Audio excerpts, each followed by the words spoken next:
Assalomu alaykum hurmatli kuzatuvchilar, bizani YouTube obunachilarimiz. Bugungi mavzuyimiz disk tushirasi, ya'ni grijani turlari. Hammada har xil holatda grija ketsa, o'shaning sabablari va holatlarini ko'rib chiqamiz. Xo'p, eng ko'p uchraydigan sohalardan biri bu L4, L5, L5S1 qismlarida uchraydigan disk tushirasi yoki protruziya yoki osteoxondrozlarni ko'rib chiqamiz. Xo'p. Birinchi navbatda umurtqani belgilab olamiz. Shu qismida. Hop.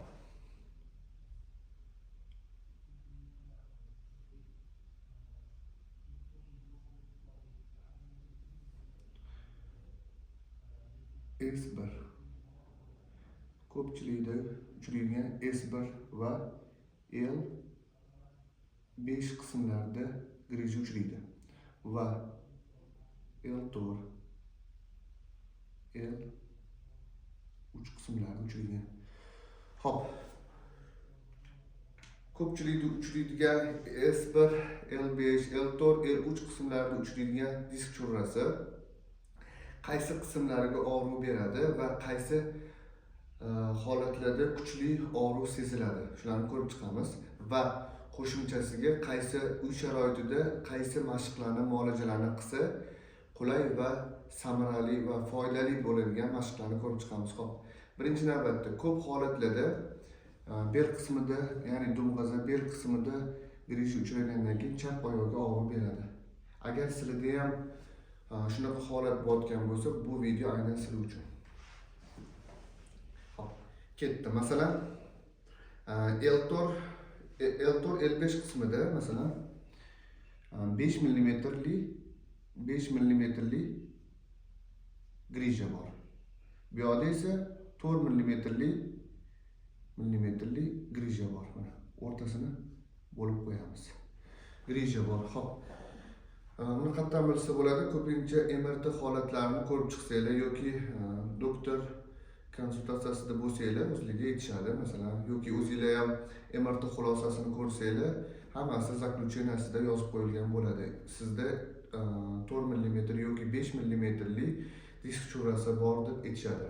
Agar sizda shunaqa grija bor, birinchi stepeni eng oson va boshlang'ich qismi shu qismiga og'riq beradi. Mana shu qismiga. Masalan, shu qismlarda grija bor, to'g'rimi? Masalan, mana shu qismlarda grija bor. Shu qismida og'riq beradi. Agar shu qismida og'riq berayotgan bo'lsa, demak, bizning ishimiz hali oson bitadi. Bu birinchi stepen. Shu bilan davolasa bo'ladi. Agar ikkinchi stepenlarda dumg'azaga tushsa og'riq, oyoqlarga tushib ketsa, masalan, son, boldir qismlariga tushib ketib qolsa, demak bu ikkinchi stepenlarga o'tamiz. Uchinchi stepen ham bor, bu oyoq. Oyoqni solamiz. Oyoq pastgacha ushishni boshlaydi. Masalan, barmoqlarni mana shu qismlari ushishni boshlaydi juda sekin. Xo'p, bosib chiqamiz. Masalan, grijasi bor odamlarda ko'pincha shu boldirga taqaladi. Boldir qismida og'riq yig'adi. Mana bosamiz, og'riq kuchli bo'ladi. Xo'p. Biz qanaqa sizlarga yechim bera olamiz? Xo'p. Eng birinchi navbatda men har bir videolarimda mashq deb aytaman. Mashq foyda beradi qachon? Agar siqilgan nervlarni bo'shatgandan keyin. Ko'pincha mashq qilamiz deyishadi. Kommentariyalarda yoki videolarda yoki telefon orqali, SMS orqali bizga murojaat qilishadi. Mashq qilamiz foyda bermayapti deydi. To'g'ri. Masalan, shuni anaqa deb o'ylasak, masalan, umurtqa pog'onasi. Grija, bunda umurtqa pog'onasini birinchi tasavvur qilib olaylik. Bunda orqalarini qo'linglar bilan ushlasanglar, bunda qo'linglar devorga o'xshab taqaladi mana shunaqa. Bunda shu anaqa umurtqa pog'onasi. Endi grija qanaqa chiqadi? Mana grija o'rtasida pulparning yadro bo'ladi, suyuqlik o'sha amortizator hisobiga, nagruzkani hisobiga yoki har qanaqa holatlar bo'lishi mumkin. Shu holatlarda bu siqilib chiqib ketadi. Mana shunaqa. Endi har boshqa tomondan chiqadi, har xil tomonlardan chiqadi, chapdan, o'ngdan, yondan, orqadan chiqishi mumkin. Men oddiy qilib sizlarga tushunarli qilib tushuntirib beraman. Mana bunda chiqadi. Mana ko'rdinglar? Mana shunaqa chiqib qoladi. Bu suyuqlik chiqadi. Oqib ikki chetida nerv bo'lganligi sababli nervni ezganni hisobiga sizlarda og'riq bo'ladi. Oyoqda og'riq bo'ladi, boldirda, barmoqlarda yoki bel qismida og'riq bo'lganligi uchun sizlarda sezgi paydo bo'ladi. Agar og'riq bo'lmaganda edi, biz kasalligimizni ham bilmay o'tib ketgan bo'lardik. Xo'p, bu birinchisi. Xo'p, endi mashq nimaga foyda bermayapti? Mashq o'sha siqilib chiqqanni mashq qilamiz, masalan, orqaga mashq qilamiz yoki har xil mashqlar qilamiz, foyda bermayapti. Sal yengillashamiz, lekin vaqtinchalik. Uni birinchi o'sha manual usullarimdan biri bu manualniy terapiya. Manualniy terapiya orqali buni bo'shatib olamiz. Shu qirsillatib umurtqa bilan o'ynaydi. O'shani bitta ochgandan keyin bu suyuq ichkariga kirganning hisobiga og'riq qoladi. Nega og'riq qoladi? Og'riq o'zidan o'zi qolmaydi. Masalan, ichkariga kirgandan keyin bu og'riq qoladi. Keyin uni mashq qilsangiz, u muskullari, mushak, tog'ay hammasi mustahkamlashadi. Ana nega mashq foyda bermayapti? Oldin avvalo uni ildiziga, negiziga kirishimiz kerak. Negiziga kirib, yaxshilab uni tushunib, to'liq davolaganimizdan keyin doimiy mashq qilib borish kerak. Ko'pincha bilasizlarmi? Davolangandan keyin sizlarga ukol yoki dori yoki qanaqadir blokadalar, og'riq qoldiruvchi yozib berishadi. Uni vaqtinchalik, masalan, больницаdan ketgandan keyin lijba 1-2 oy davomida og'riq bo'lmasligi uchun. Masalan, menda 10 kun, 12 kun davolangan odamlarga men dori yoki ukol yozib bermayman, men mashq qilaman. Mashq. O'shani davomiy qilib yursa, mashq juda foydali bo'ladi. Chunki umri uzoq bo'ladi. Bu muskul.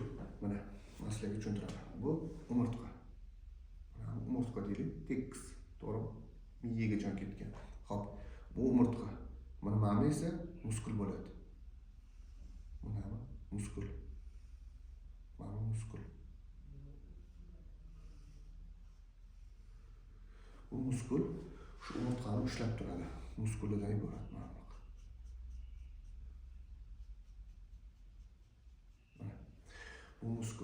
Bu muskul eng avvalo shu mushak va muskullar baquvvat bo'lishi kerak. Baquvvat bo'lsa, shu umurtqa pog'onasini ham ushlab tura oladi va har qanday nagruskaga ham bardosh bera oladi. Odamlarda shunaqa gaplar borki, men bitta ko'targanimda grija chiqib qoldi yoki belim ushlab qoldi. Masalan, to'g'ri, shunaqa holatlar ham bizda ham juda ko'p uchraydi. Oyog'idan holatlarda yoki shamollashlarda yoki qanaqadir zax joyda ishlaydigan odamlarda ham ko'p shunaqa holat bo'ladi. Tasavvur qilamiz. Men bugun ishga kelyapman, og'ir nagruska bilan ishlayman masalan. Odamlar bilan ishlaymiz. Kelyapmanda hech narsa yo'q. Na shug'ullanganman, na qizib olganman, men buni ko'taraman. Bu ozgina qizimasdan, ozgina yurmasdan, belgilarni sal qizdirib olmasdan yoki mashqlar qilmasdan, sal bo'lsa ham qo'ylanmasdan sразу ko'tarsa, mana men degan odamga ham nagruska bo'ladi. Sportchilar oldin 1 soat yoki yarim soat futbol bo'ladimi, boks bo'ladimi yoki og'ir atletika bo'ladimi, ozgina mashq qilishadi. Masalan, 20 minut, yarim soat yaxshilab qizdirgandan keyingina qilinadi. U keyin yana bir gap. Sразу ushlab qoldi deydi-yu, masalan, bitta ko'targanini ushlab qoldi. Bo'lishi mumkin. Uni ham variant ichida qo'shib qo'yamiz, lekin grija yillar davomida shakllanib keladi. Umurtqa pog'onangiz sekin mo'rtlashib, kuchsizlanib kelganning hisobiga birdaniga ushlab qoladi. U bitta ko'targanini ushlab qolmagan, u yillar davomida pishib kelgan, o'sha sekin kuchsizlanib kelgan. Shuni hisobiga grija chiqib ketib qoladi.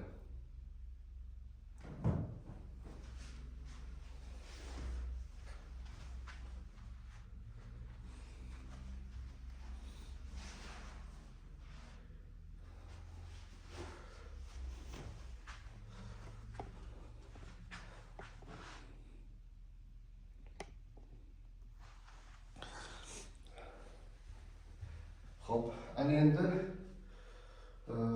uy sharoitida yoki imkoni boricha har qanday vaziyatlarda sizlarga mashq ko'rsatishga harakat qilaman. Birinchi navbatda cho'zib olamiz. Qirsillatmaymiz. Endi professional odam qirsillatmasa, sizlarga oddiy cho'zish usulini qilamiz, keyin mashq o'tamiz. Sal orqaroq tushiramiz. Pastroq bangi tushirasiz.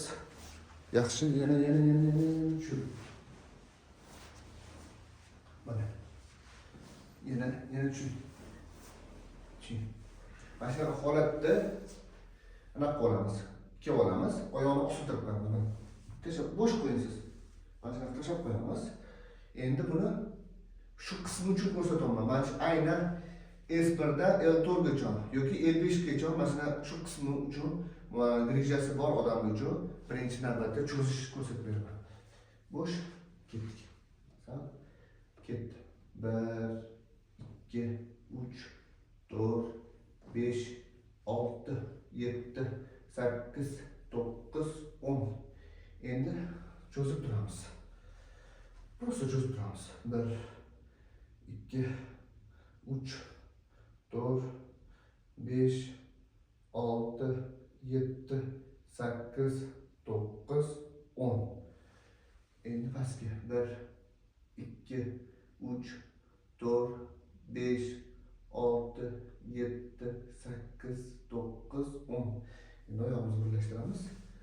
Sal teproq chiqaring. Mana. Zo'r. Yana pastga tushing.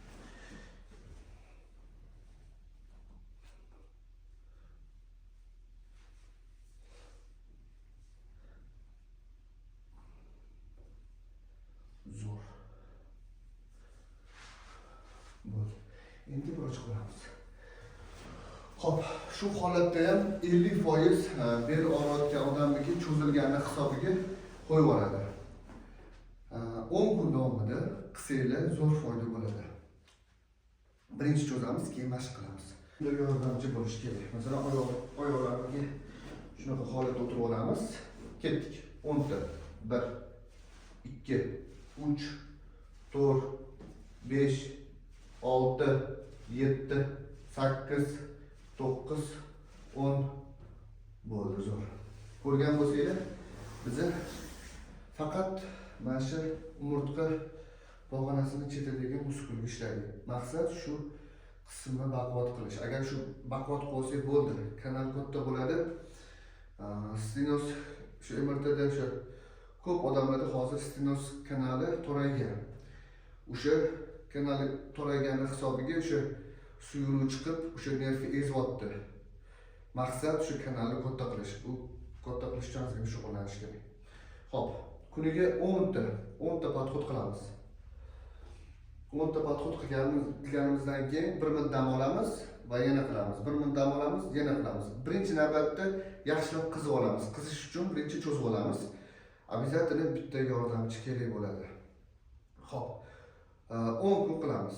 10 kunda sразу birinchi, ikkinchi, uchinchi kunlarda nega rezultat bo'lmayapti deb shoshilmaymiz. Sekin birinchi kuni sal qiyinroq bo'ladi, ikkinchi kuni sal sekin yengillashib ketaveramiz. Xo'p, grija bilib olish kerak. Xarakterning kasallik turiga kirasaman, masalan, hammada har xil bo'ladi. Masalan, kimgadir yengil o'tadi, kimgadir o'rtacha, o'ta og'ir o'tadi. Misol, asablarga ham ta'sir qiladi. Holsiz bo'lasiz, uyqu, kamqon, qoningiz quyilib ketishi, hammasi bir-biriga bog'liq jihatlari juda ko'p. Masalan, disk cho'rasi, ya'ni grijada. Hop, shu mashqlarni qilganimizdan keyin 10 kundan keyin holatni ko'ramiz, qanaqa holatga keldi. Shundan keyin, masalan, shaxsan o'zimda hamma patsientlarimga shu mashqlarni o'zim uydan qila olmasligini bilaman. Yoki ish ko'p, yoki vaqt yo'q, yoki nimadir sabablar juda ko'p bo'lganligi uchun o'zim uyda ishxonada qildiraman. Muolajalarni qilib bo'lganimizdan keyin buni qildiraman. Xo'p. Endi 10 kundan keyin ko'ramiz holatinglarni. 10 kunda inshaalloh rezultati zo'r bo'lishi kerak. Astoydil qilamiz. Vaqtingiz ketsa bir 20 minut vaqtingiz ketadi. Uzoq, atak yarim soat. Masalan, har xil holat bo'lishi mumkin. Chet elda bo'lishingiz mumkin, yoki kilometrda, yoki viloyatda, yoki boshqa vaziyatlar bo'lishi mumkin. Agar kelsanglar to'liqroq, chuqurroq qilib ko'ramiz. Muolaja qilamiz yoki chuqurroq kirishamizda lijda. Xo'p. Qisqacha S1da L4, L5 S1 qismlarini qisqacha tushuntirib o'tgandek bo'ldim. Sizlarga manfaatli bo'ladi degan umiddaman. Bu o'zimni tajribamdan kelib chiqqan holda eng zo'r muolajalar yoki eng zo'r mashqlarni bir turi. Yanada keyingi videolarimizda o'zinglarni qiziqtirgan savolinglarni kommentariyaga yozib qoldirishingiz mumkin. Qo'ldan kelgancha to'liq video qilishga harakat qilaman, chunki bemorlarimiz ko'p. Shu holatda harakat qilyapman video qilishga. Shu holat masalan soat bugun 9 bo'ldi shekil. 9 bo'lishiga qaramay masalan uyga ketmasdan sizlar uchun video qilishga harakat qilyapmiz. Mehnatimizni qo'llab-quvvatlaysizlar degan umiddaman. Like bosishni unutmanglar. Kommentariy обязательно, savollar agar foydali bo'lgan bo'lsa, foydali deb yozib, misol rahmat deb qo'yishni unutmanglar. Biz hammasi sizlar uchun qilyapmiz. Agar kanalimizga yangi kelgan bo'lsanglar yoki endi ko'rayotgan bo'lsanglar, obuna bo'lish, ya'ni podpiska bo'lishni unutmanglar. Hammasi sizlar uchun. Nomerlarimizni yozib qoldiramiz. Bemalol disk churasi, artroz, artrit, bo'g'im kasalliklari, umurtqa pog'onasi kasalliklari, sinish, chiqish muammolari bo'lsa, bemalol bizga murojaat qilishingiz mumkin. YouTube kanalimda juda to'liq videolarimizni har xil mavzularda video qilganmiz. O'shalarni bemalol hammasini ko'rishingiz mumkin. Sizlarga tavsiya qilib o'tamiz. Nomerlarimiz o'sha, manzilimiz Toshkent shahrida, bemalol kelishingiz mumkin. Sog' va salomat bo'linglar. Xizmatinglardamiz.